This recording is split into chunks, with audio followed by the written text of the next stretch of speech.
In a forgotten region of the interior of Pará, there is a village called Mucajá, surrounded by dense forest, red dirt roads, and an almost sacred silence.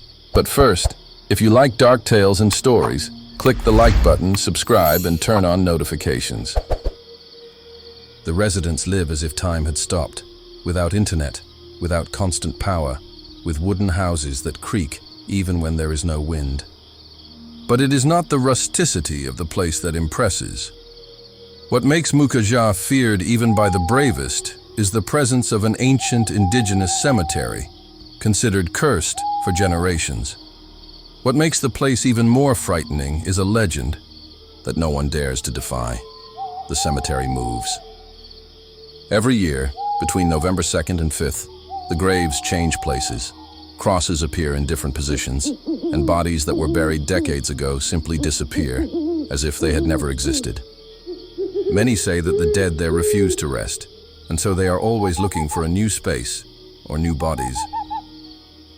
The story caught the attention of 4 anthropology students from the Federal University of Pará, who decided to document the phenomenon in a short film for their final project.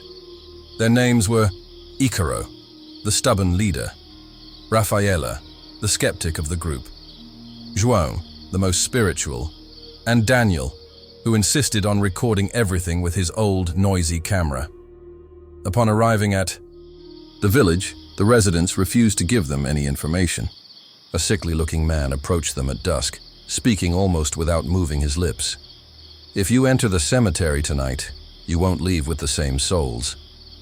Rafaela laughed, thinking it was all a show to scare tourists.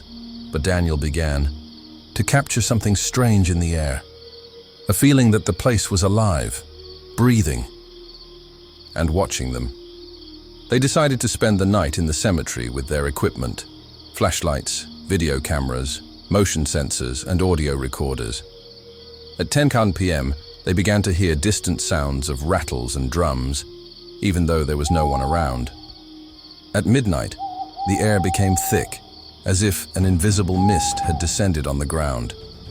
The crosses began to creak, not because of the wind, but as if they were moving on their own.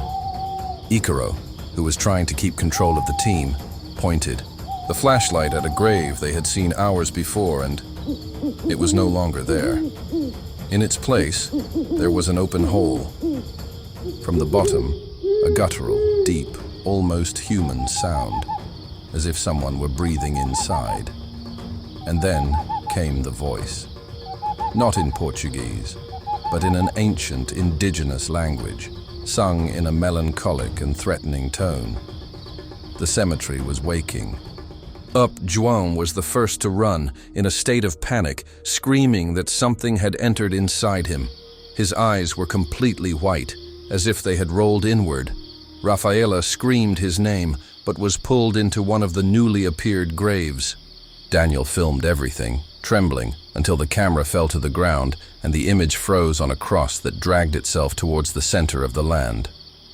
Icaro tried to escape the same way they had come, but the trees now formed a closed circle, as if the forest had moved.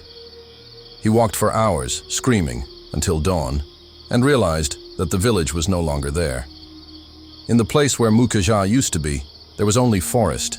No houses, no sign of a road, no sound, other than the whisper of the wind carrying the names of his friends. Years later, a fisherman found Daniel's camera floating in a creek. He took the equipment to a technician, who managed to extract the files. The video clearly shows the crosses moving by themselves, the graves rearranging themselves like pieces on a board, and empty-eyed faces emerging from the earth. The most disturbing scene is the last scene, a grave with a cross that reads, Icaro, Souza, 1999-2023, recorded before he even disappeared. Since then, no one dares to go near that region in the month of November, because the cemetery moves and will always find a place to rest, even if it means taking someone with it.